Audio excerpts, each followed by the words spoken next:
Olá, bem-vindo ao canal Revisão de Biologia. Hoje vamos mergulhar em um trio de palavras que todo mundo ouviu falar, especialmente nos últimos anos, mas que ainda causa uma confusão danada: endemia, epidemia e pandemia. Nós vamos entender de uma vez por todas qual a diferença entre elas, como os conceitos se conectam e, o mais importante, como esse assunto aparece nas provas, para você não cair em nenhuma pegadinha. E como sempre, a gente tenta responder o máximo de perguntas possível aqui nos comentários. Então, se durante a explicação surgir alguma dúvida, ou se você tiver alguma história ou exemplo sobre o assunto, pode deixar aí embaixo. Ajudar uns aos outros a entender a matéria cria uma comunidade de estudos incrível e todo mundo sai ganhando. Vamos começar do começo, com o termo mais básico de todos, que é a sementinha de onde tudo pode crescer. O surto. Pense num surto como uma faísca. É um aumento repentino e localizado de casos de uma doença em uma área bem restrita. Pode ser uma escola onde várias crianças pegam cachumba, um hospital com uma infecção bacteriana em uma ala específica, ou até mesmo os convidados de uma festa de casamento que passam mal depois de comerem a mesma maionese.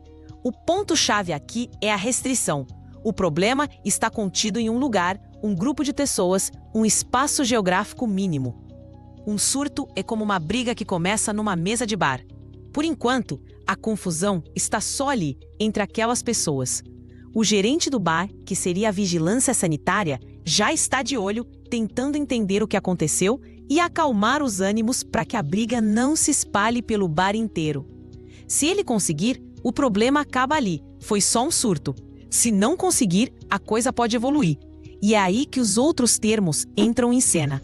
Agora vamos para o primeiro demia. Da nossa lista, a endemia. Esqueça a ideia de aumento repentino de casos. Endemia não tem nada a ver com explosão. A palavra-chave para endemia é constância, é previsibilidade. Uma doença é considerada endêmica quando ela ocorre com frequência em uma determinada região, de forma contínua, com um número de casos mais ou menos esperado. Ela faz parte do cenário epidemiológico daquele lugar. Pense na dengue no Brasil. Infelizmente, a gente já sabe que todo verão o número de casos vai aumentar em várias cidades. Isso é esperado.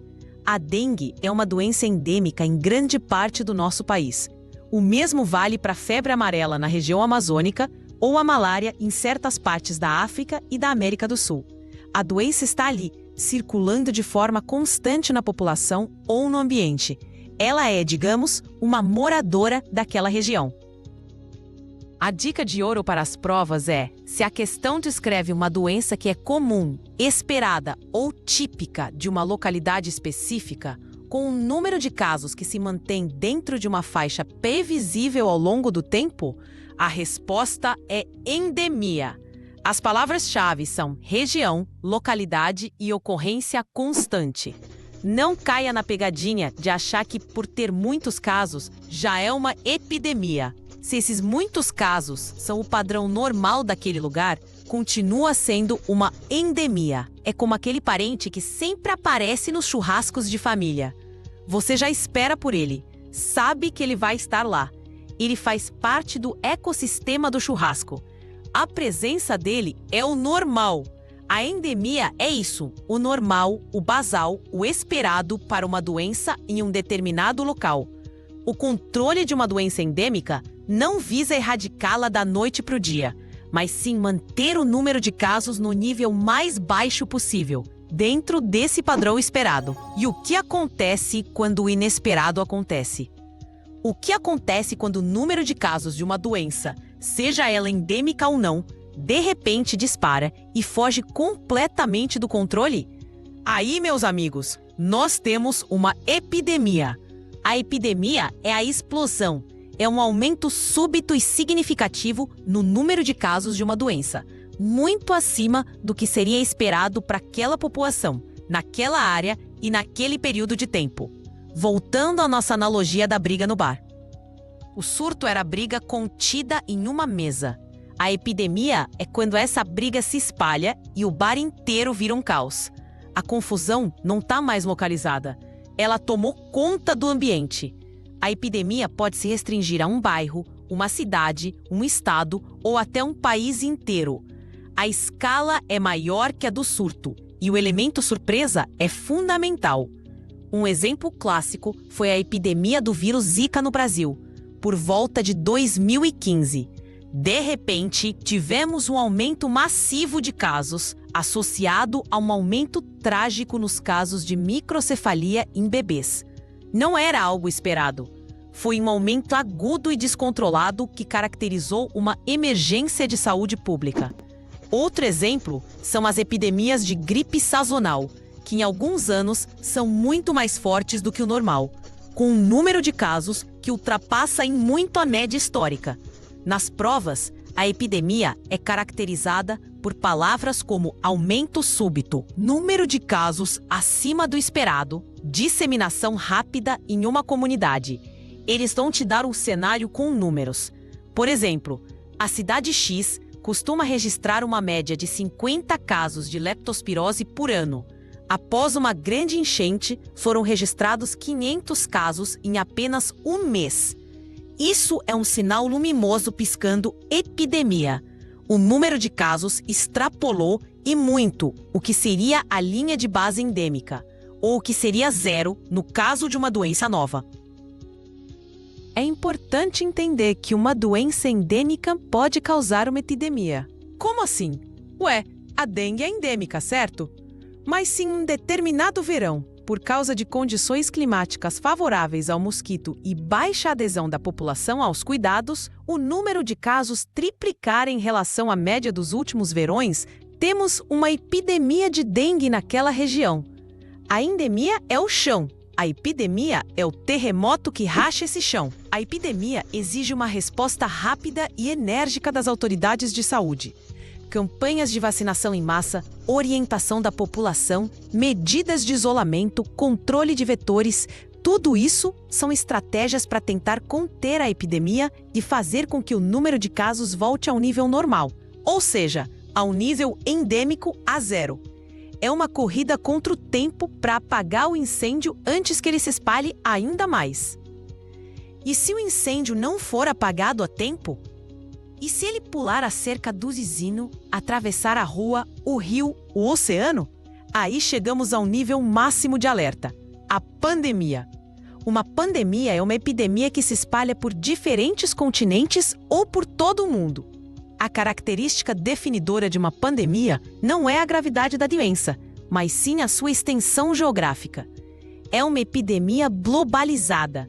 A palavra-chave aqui é global. Múltiplos continentes, disseminação mundial.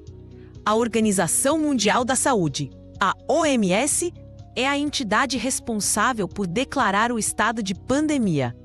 Essa declaração serve como um alerta para que todos os países preparem seus sistemas de saúde e cooperem entre si para combater a ameaça, compartilhando informações, recursos e estratégias. O exemplo mais recente e que todos nós vivemos na pele é a pandemia de Covid-19. A doença surgiu em um local, se espalhou rapidamente pela China, caracterizando uma epidemia, e em questão de semanas, já estava presente em todos os continentes, o que levou à declaração de pandemia. Outros exemplos históricos são a gripe espanhola de 1918, que infectou 1/3 da população mundial na época, e a peste negra na Idade Média. A pandemia de HIV/AIDS, que começou nos anos 80, também é um exemplo, mostrando que uma pandemia pode durar décadas. Uma pegadinha muito comum nas provas é tentar confundir o candidato com a letalidade da doença. Preste muita atenção nisso. Uma doença não precisa ser supermortal para ser considerada uma pandemia. O critério é a disseminação geográfica. Se uma doença com baixa letalidade, como uma gripe comum, desenvolve uma nova cepa que se espalha rapidamente pelo mundo todo, ela pode ser classificada como pandêmica. O foco é no mapa, na abrangência. Vamos fazer uma analogia final para fixar esses 3 conceitos. Imagine que você está organizando uma festa de aniversário. A endemia são os seus amigos de sempre, a galera que mora na sua cidade e que você já espera que venha. Todo ano, uns 30, 40 deles aparecem. É o público normal, esperado. A epidemia é quando um dos seus amigos resolve chamar todos os colegas da faculdade dele sem te avisar. De repente, sua festa que era para 40 pessoas tem 200. O caos se instala na sua cidade, ou melhor, na sua casa. É um momento inesperado e descontrolado de gente num local. A pandemia é quando a notícia da sua festa bombou tanto na internet que começa a chegar gente de outros estados e até de outros países na sua porta. O problema deixou de ser local e se tornou global. Sua festa virou um festival internacional.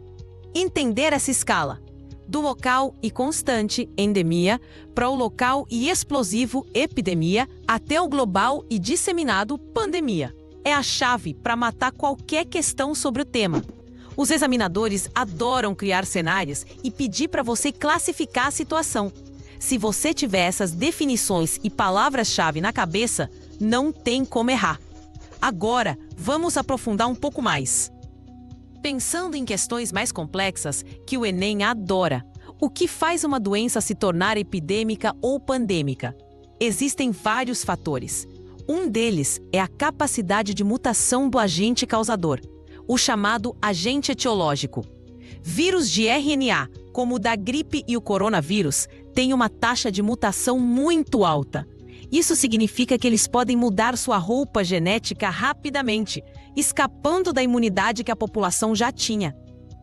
É por isso que todo ano temos que tomar uma nova vacina da gripe, pois o vírus que circula neste ano não é exatamente o mesmo do ano passado. Essas mutações podem criar uma nova variante que é mais transmissível ou que consegue driblar nosso sistema imune, o que é o estopim perfeito para uma nova epidemia ou, no pior dos casos, uma pandemia. Uma questão de prova pode apresentar um texto sobre a descoberta de uma nova cepa de um vírus e perguntar sobre as implicações epidemiológicas disso. A resposta estaria ligada ao potencial de surgimento de uma nova epidemia, já que a população não teria defesa contra essa nova versão do patógeno. Outro fator crucial é a presença de vetores. Vetores são organismos, geralmente insetos, que transmitem o agente infeccioso de uma pessoa para outra ou de um animal para uma pessoa. O exemplo mais famoso no Brasil é o mosquito Aedes aegypti, vetor da dengue, zika, chikungunya e febre amarela urbana. O controle do vetor é uma das principais estratégias de saúde pública para evitar que doenças endêmicas, como a dengue, se transformem em grandes epidemias. Questões de vestibular adoram cobrar a relação entre saneamento básico, condições ambientais e a proliferação de vetores. Por exemplo, uma pergunta pode associar o aumento de casos de dengue com o acúmulo de lixo e água parada em áreas urbanas, pedindo que o aluno identifique a medida de prevenção mais eficaz, que seria o combate ao mosquito vetor. Entender o ciclo da doença, incluindo o papel do vetor, é fundamental. É claro, não podemos falar de pandemia sem falar de globalização. O mundo de hoje é extremamente conectado. Uma pessoa pode pegar um avião em Xangai e desembarcar em São Paulo em menos de 24 horas. Essa facilidade de deslocamento de pessoas e mercadorias é uma via de mão dupla. Ela traz desenvolvimento e intercâmbio cultural, mas também cria autoestradas para disseminação de doenças. Uma epidemia que surge em um canto do planeta pode se tornar uma ameaça global em questão de dias ou semanas. É por isso que a vigilância epidemiológica precisa ser internacional e cooperativa. O Enem, que adora questões interdisciplinares, pode muito bem apresentar um mapa com rotas aéreas e o avanço de uma doença, pedindo para você relacionar o padrão de disseminação com os fluxos da globalização. É a biologia conversando com a geografia. As ações de saúde pública são a nossa principal linha de defesa. Isso inclui a chamada vigilância epidemiológica, que é basicamente o trabalho de detetive da saúde. Equipes monitoram constantemente os dados de hospitais e postos de saúde, procurando por qualquer aumento incomum no número de casos de alguma doença. É assim que um surto é detectado precocemente. Se a detecção for rápida, é possível isolar os casos, rastrear os contatos e implementar medidas de contenção para evitar que o surto vire uma epidemia. A vacinação é, sem dúvida, a ferramenta mais poderosa que temos. Campanhas de vacinação em massa criam a chamada imunidade de rebanho ou imunidade coletiva. Quando uma grande parcela da população está imunizada, o vírus ou a bactéria encontra muito mais dificuldade para circular e encontrar pessoas suscetíveis. Isso protege não só quem foi vacinado, mas também as pessoas que não podem se vacinar, como bebês muito novos ou pessoas com o sistema imune comprometido. Questões sobre vacinação são figurinhas carimbadas em qualquer prova.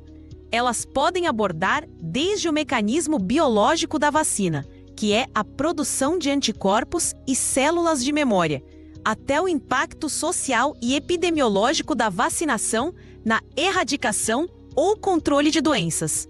Entender que a vacina é um ato de proteção individual e coletiva é essencial. Vamos analisar mais alguns cenários práticos, no estilo que as provas gostam. Cenário 1. A febre maculosa é uma doença transmitida pelo carrapato estrela, e sua ocorrência no Brasil está concentrada em áreas rurais e de mata da região sudeste, com um número relativamente baixo e constante de casos ao longo dos anos, principalmente entre pessoas que tiveram contato com capivaras. Qual a classificação? A resposta é endemia. As palavras-chave concentrada em áreas, constante e relativamente baixo entregam a resposta. Cenário 2. Após um grande festival de música que reuniu milhares de pessoas de todo o país, sistemas de saúde de diversas capitais brasileiras registraram um aumento vertiginoso nos casos de uma nova variante da gripe, sobrecarregando hospitais. Aqui, a situação evoluiu. O que começou talvez como um surto no festival se espalhou pelo país, caracterizando uma epidemia de escala nacional. O termo aumento vertiginoso e a disseminação por diversas capitais são os indicativos. Cenário 3. Uma bactéria resistente a antibióticos, identificada pela primeira vez em um hospital na Índia, já foi detectada em pacientes em mais de 70 países, em todos os continentes, representando um desafio para os sistemas de saúde globais. Sem dúvida, estamos falando de uma pandemia. O critério aqui é claro: a presença da bactéria em todos os continentes. É fundamental também saber diferenciar esses termos de outros conceitos relacionados. Por exemplo, prevalência e incidência. Incidência se refere ao número de casos novos de uma doença em um determinado período. Prevalência se refere ao número total de casos, novos e antigos, existentes em um momento específico. Uma epidemia é caracterizada por um pico na curva de incidência. A prova pode mostrar um gráfico com uma curva subindo abruptamente e perguntar o que ela representa. A resposta seria o início de uma epidemia. Outro ponto que pode aparecer em provas mais exigentes é o conceito de sindemia. É um termo mais recente que descreve a interação de duas ou mais epidemias em uma população, potencializadas por condições sociais e econômicas adversas, como pobreza, desnutrição e falta de acesso à saúde. Por exemplo, a interação entre a epidemia de HIV, tuberculose e uso de drogas em certas comunidades. A sindemia reconhece que os problemas de saúde não acontecem no vácuo. Eles estão profundamente conectados com o contexto social. Para finalizar essa revisão, vamos reforçar a lógica da progressão. Um surto é o ponto de partida. Se contido, ele morre ali. Se não, ele pode crescer e se tornar uma epidemia, afetando uma região maior. Se essa epidemia cruzar fronteiras e se espalhar globalmente, ela se torna uma pandemia. E, paralelamente a tudo isso, temos as doenças endêmicas, que são a paisagem de fundo, o nível basal de doenças com as quais uma determinada região convive. Dominar esses conceitos não é apenas uma questão de decorar definições para passar na prova.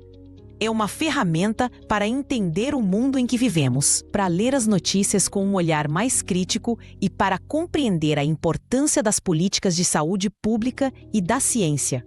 Esses termos descrevem fenômenos dinâmicos que afetam diretamente as nossas vidas, a economia e a sociedade como um todo.